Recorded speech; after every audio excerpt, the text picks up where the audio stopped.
The assessment I'm presenting on is the Woodcock-Johnson Test of Achievement. So a little bit of a background on this assessment and the frequent uses for it. It is an individually administered assessment used to screen, diagnose, and monitor progress in reading, writing, and mathematics. It is used to determine eligibility for educational services through evaluating learning problems and identifying student-specific strengths and weaknesses. This assessment was developed by Richard W. Woodcock along with some other people, and it is based on an evolved model of the CHC theory. An important thing to note about this assessment is it must be administered by someone with at least a bachelor's degree in the educational field. Another important thing is that there are 3 parallel forms of this assessment, which means that it can be given back-to-back multiple times while still being a valid form of assessment. And this assessment is from anyone ages 2 to 90 years old. A little bit about the norming population. It was made up of 7,416 participants from 46 states and from over 100 diverse communities. It included individuals ages 2 to older than 90 years old, and it also included individuals with learning disabilities, traumatic brain injuries, language delays, autism, ADHD, cognitive disabilities, as well as gifted status. So this tells us that the norming population was very diverse and represents as many people as possible. So about the reliability and the validity of this assessment, it is a moderate to high level of reliability ranging from 0.84 to 0.96 within every subtest of the assessment. So when you compare this assessment to the assessments that are listed here, there are several of them: the Kaufman Test of Educational Achievement, as well as the Wechsler Individual Achievement Test and the Oral and Written Language Scales Written Expression. It was found that concurrent to high levels of validity were displayed. This evidence shows that the Woodcock-Johnson Achievement Test is a valid form of assessment for students. So the areas that are assessed within this test, there are reading, writing, and mathematics.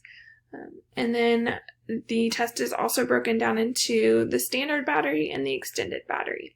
So within the standard battery, the subtests that are available are the letter word identification, applied problems, spelling, passage comprehension, calculation, writing samples, word attack, oral reading, sentence reading fluency, math facts fluency, and writing fluency.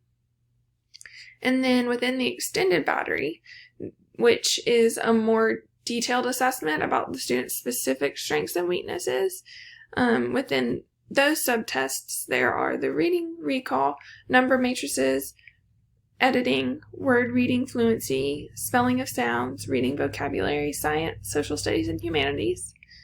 Each of these individual subtests takes between 5 to 10 minutes, and a student doesn't have to be assessed on every single one of these. The teacher can choose the different subtests they would like the student to be assessed on based on what they're noticing in the classroom. So within the reading options of subtests within the standard battery, there's the letter word identification, passage comprehension, word attack, oral reading, and sentence reading fluency. All of those are pretty self-explanatory as to what they're going to be assessing. You can read a little bit more about each subtest here. The only one that's not self-explanatory from the title to me would be the word attack one, and so that measures a student's ability to apply phonics and structural analysis skills to pronunciation. So they're decoding words they don't know. Within the extended battery, there is reading recall, word reading fluency, and reading vocabulary. Within the writing options for this assessment, in the standard battery, there's spelling, writing samples, and sentence writing fluency. And then within the extended battery, there's editing and the spelling of sounds. And within the mathematics options, for this assessment. In the standard battery, there's applied problems, which measures a student's ability to analyze and solve practical problems presented orally. There are calculations and math facts fluency. Within the extended battery, there are a number of matrices. The academic knowledge portion of this assessment is only available in the extended battery, and it includes science, the subtest science, social studies, and humanities. So how to interpret the scores you receive from this assessment. The scores are given in a standard score, a percentile rank, a grade equivalent, and an age equivalent. The standard scores are based on the mean of 100 and the standard deviation of 15.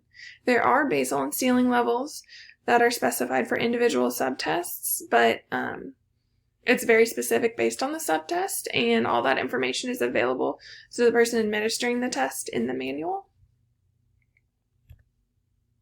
This is the bell graph that can be used to help you visualize and interpret the scores that you're given to determine meaning from them. Here are the references I used to find all that information, and now we're going to interpret a sample set of scores. So this student is in 4th grade, and they were tested in 7 different subtests. The first subtest was letter word identification. So this measured the student's skills in identifying isolated letters and words. They scored a standard score of 98, which falls into the percentile rank of 43. We know that this is a grade equivalent of 4th grade, the 2nd month. This percentile rank tells us that it's slightly below average, or 50, for students her age who are taking the same assessment, where they would typically fall. The next subtest was word attack. This, again, was measuring the student's ability to apply phonics and structural analysis skills to pronunciation. She scored very well in this. She scored a standard score of 118, which is the percentile 88. So this is above average. And the grade equivalent of 12.4. For passage comprehension, she scored a standard score of 73, which is the percentile of 4. So we know that she's struggling with comprehending what she's reading. And this was a grade equivalent of 1st grade. For sentence reading fluency, she scored a standard score of 79, which is the percentile rank 9. And the grade equivalent of 2.3. So we see that she's also struggling with reading and comprehending simple sentences rapidly. And for the math portion and calculation, a standard score of 109 was scored, which is the percentile rank 50, which is pretty much average for what a student her age would typically score in the calculation portion of this assessment. For applied problems, which measured the student's ability to analyze and solve practical problems presented orally in math, she scored a standard score of 85, which is a percentile rank of 16, which is below average, below where she should be, which tells us she's also struggling in this area.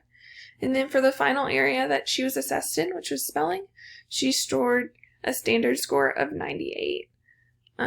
Which is the percentile rank of 44, which is just a little bit below average, and the grade equivalent of 4.3.